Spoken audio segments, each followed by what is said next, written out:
श्री हरिवंश श्री राधा वल्लभ श्री हरिवंश। धनी व्यक्ति भगवान की प्राप्ति कैसे कर सकते हैं? जो अमीर हैं, जिनके पास पद प्रतिष्ठा धन ऐश्वर्य भोगों की अधिकता है, वो कैसे भगवान की प्राप्ति कर सकते हैं? इस विषय पर सत्संग किया जाएगा। यहाँ कहने का तात्पर्य है भगवान की प्राप्ति सभी कर सकते हैं, चाहे कोई कितना भी धनी क्यों ना हो, चाहे कोई कितना भी गरीब क्यों ना हो। भगवान सबके लिए बराबर हैं, भगवान के लिए सभी समान हैं। बस अंतर भाव का है। जो भगवान को भाव से अपना मान लेता है, सभी अहम, सभी ममता, सभी आसक्ति को छोड़कर, अर्थात अगर धन है, अगर आपके पास पद प्रतिष्ठा ऐश्वर्य बल है और उसके अहम में, उसके अहंकार में आप जी रहे हो, तो कदापि यह मत सोचिएगा कि भगवान की प्राप्ति आपको हो जाएगी। धन बल से, आपके ऐश्वर्य से आप बड़े से बड़ा भगवान को भोग लगा सकते हो, अच्छे से अच्छा भोग लगा सकते हो, अच्छे से अच्छा भगवान को चढ़ावा चढ़ा सकते हो, वस्त्र पोशाक फूल पत्र आदि अच्छे से अच्छा व्यवस्था कर सकते हो। परंतु यदि इसमें अहम व्याप्त है, अर्थात मैंने यह किया, मैं यह कर रहा हूं, तो भगवान प्रसन्न नहीं हो सकते। भगवान केवल और केवल अपने पन से प्रसन्न होते हैं।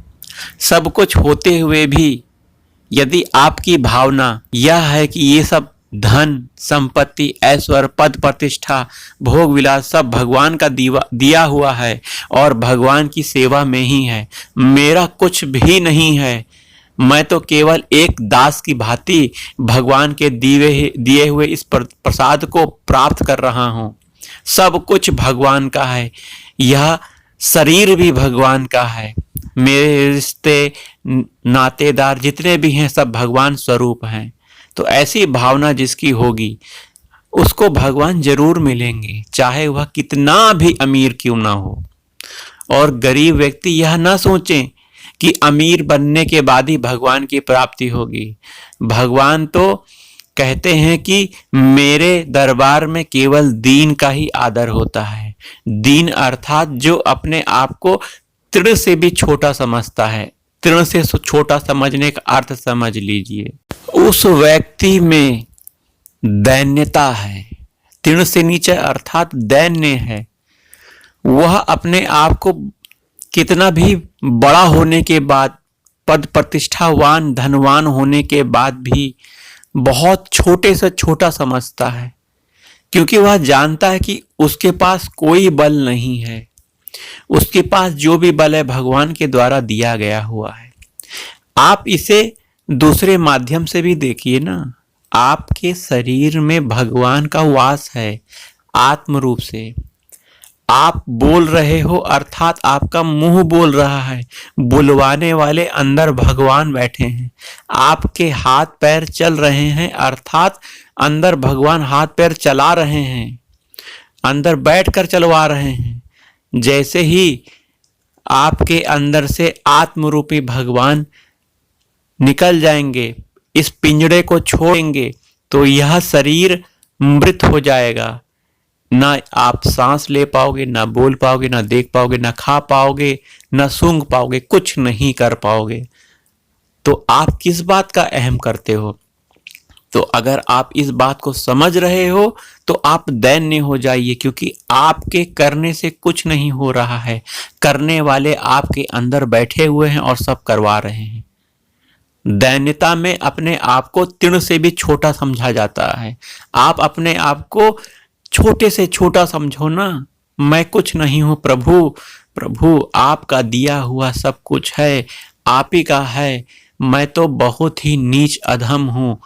क्यों नीच अधम हूं? क्योंकि मैंने इस जन्म में बहुत पाप किए हैं।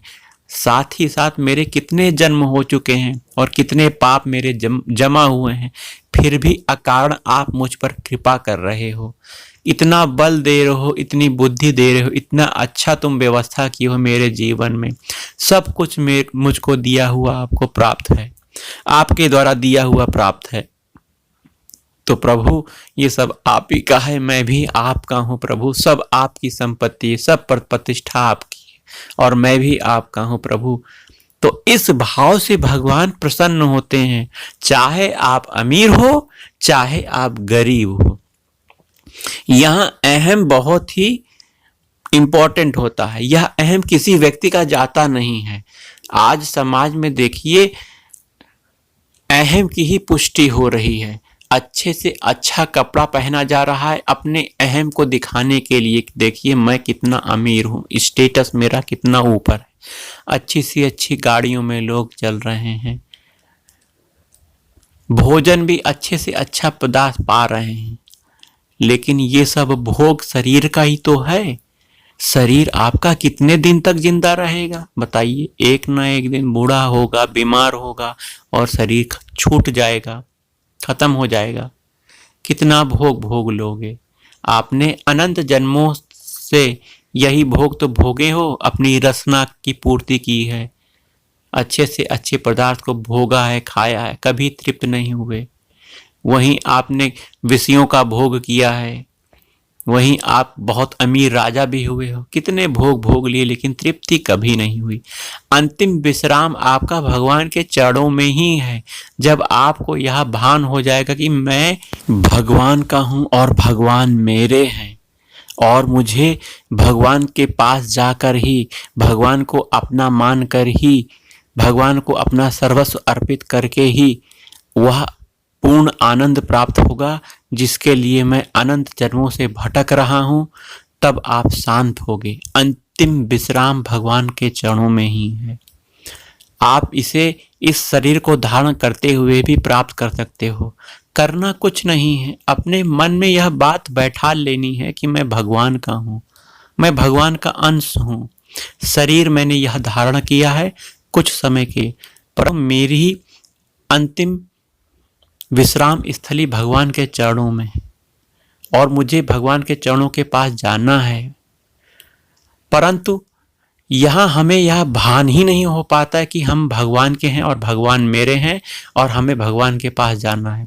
हम शरीर राग में, शरीर प्रेम में, शरीर आसक्ति में इतना रमे हुए हैं कि शरीर के भोग और विषय हमें इतने अच्छे लग रहे हैं कि हम इसे ही सत्य मान रहे हैं।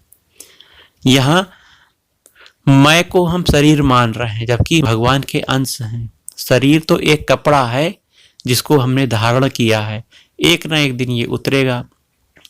तो हमें इस शरीर के विषयों को, भोगों को भोग लेना है, लेकिन आसक्ति पूर्वक नहीं, ममता पूर्वक नहीं, एक प्रसाद के रूप में। जैसे भगवान का सब कुछ है, यहाँ ये संसार भगवान का है और एकमात्र भोक्ता भगवान श्री कृष्ण है।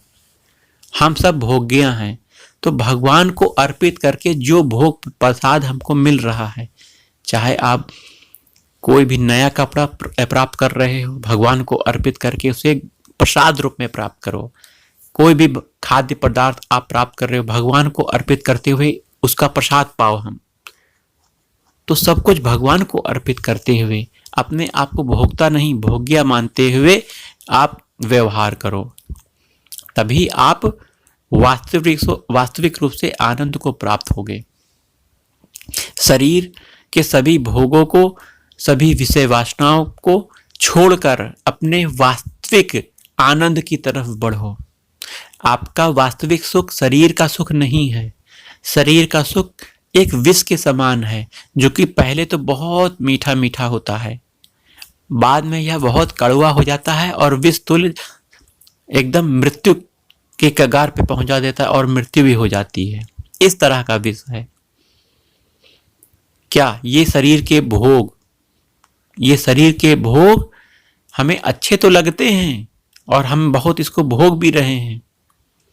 जैसे आपको रसगुल्ला अच्छा लग रहा है, आपने 2-3 आज खा लिया, फिर आप अगले दिन, फिर अगले दिन, कितना रसगुल्ला खा लोगे भाई?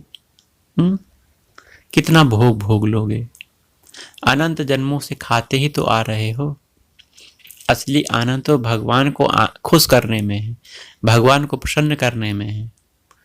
तो हम यदि अमीर हैं तो हम राजा अम्बरीश जी की तरह व्यवहार करें। चक्रवर्ती सम्राट राजा अम्बरीश जी भगवान के परम भक्त हैं। सभी ऐश्वर्य संपत्ति वैभव उनके पास है, परंतु पूरी आसक्ति, पूरी ममता, पूरा भाव भगवान श्री कृष्ण के प्रति है, भगवान के प्रति है, मेरे ठाकुर जी के प्रति है। ऐसे राजा अम्बरीश जी को भगवान बहुत प्रेम करते हैं। अम्बरीश जी को बल भगवान का है, क्योंकि उन्होंने सब कुछ भगवान का मान के भगवान को समर्पित कर दिया है। कार्य कर रहे हैं, कर्म कर रहे हैं, परंतु किसी प्रकार की आसक्ति ममता नहीं है। राजा, एक चक्रवर्ती राजा के सम्राट के पद को सुशोभित कर रहे हैं, पूरे कर्तव्य का निर्वहन कर रहे हैं, परंतु प्रीति, ममता, आसक्ति भगवान के चरणों में है। भगवान कैसे प्रसन्न हो यही उनको भान रहता है। भगवान के नाम का जाप करते हैं। वहीं दुर्वासा ऋषि, इन्हें अपने तप बल का, योग बल का अभिमान है। इतने बड़े ऋषि मुनि, ये राजा अम्बरीश जी, इन दोनों में जब कुछ विवाद हुआ तो भगवान ने रक्षा की अम्बरीश जी की। भगवान के सुदर्शन चक्र ने अम्बरीश जी की रक्षा की और यह सुदर्शन चक्र दुर्वासा जी को घुमाता रहा। कहीं जब ठौर नहीं मिली दुर्वासा ऋषि जी को, तो उन्हें यह भान हुआ कि अम्बरीश जी के पास जाके ही उनसे ही क्षमा मांग के यह सुदर्शन चक्र, भगवान का चक्र शांत हो सकता है। तो दुर्वासा जी लौट के अम्बरीश जी के पास आके ही प्रार्थना करते हैं कि मुझे इस भगवान के चक्र से बचाओ। तो चक्रवर्ती सम्राट राजा अम्बरीश जी अपनी प्रार्थना के बल पर इस चक्र के ताप को शांत करते हैं। देखिए, एक भगवान के भक्त जो कि इतना ऐश्वर्यशाली है, धन संपत्ति का मालिक है, और भगवान की कैसी सेवा कर रहा है, भगवान उसके लिए क्या कर रहे हैं। एक बड़े से बड़े ऋषि दुर्वासा ऋषि जी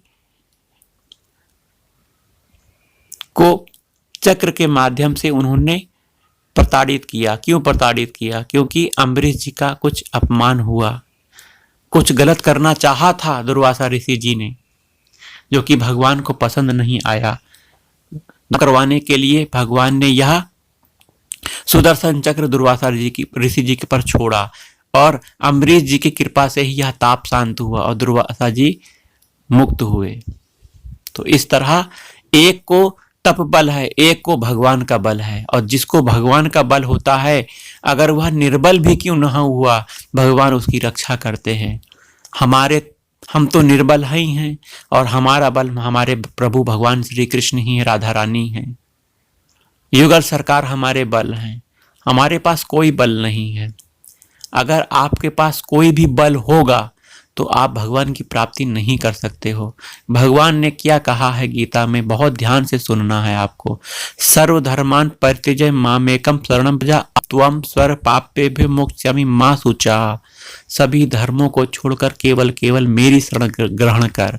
इसमें सभी धर्मों को छोड़ने का मतलब यह है कि आपका कहीं भी बल है, अभिमान है, कहीं भी आसक्ति है, ममता है, सभी जगह छोड़कर 100% अपने मन को मेरे चरणों में लगाओ। जब तुम ऐसा कर लोगे तब मैं तुम्हारे सभी पापों को नाश कर दूंगा, पाप करने की प्रवृत्ति का नाश मैं करवा दूंगा और मैं तुम्हारी रक्षा भी करूंगा। योगक्षेम वहम करने की बात करते हैं, जो भगवान के अनन्य आश्रित हो गया, भगवान को ही अपना सब कुछ मानने लग गया, एकमात्र आश्रय श्री राधा वल्लभ लाल को मानने लग गया। यही हमारे साधन है, यही हमारे साध्य हैं, ऐसा जिसने मानने लग गया वह भगवान को अति प्रिय है और भगवान उसकी हमेशा रक्षा करते हैं, उसे किसी प्रकार का कष्ट आने नहीं देते। कष्ट अगर आ भी रहे प्रारब्ध की वजह से, भगवान गोदी में लेकर उसको कटवा देते हैं। तो इस तरह भगवान के आश्रित होने से ही हमें परम लाभ प्राप्त होगा।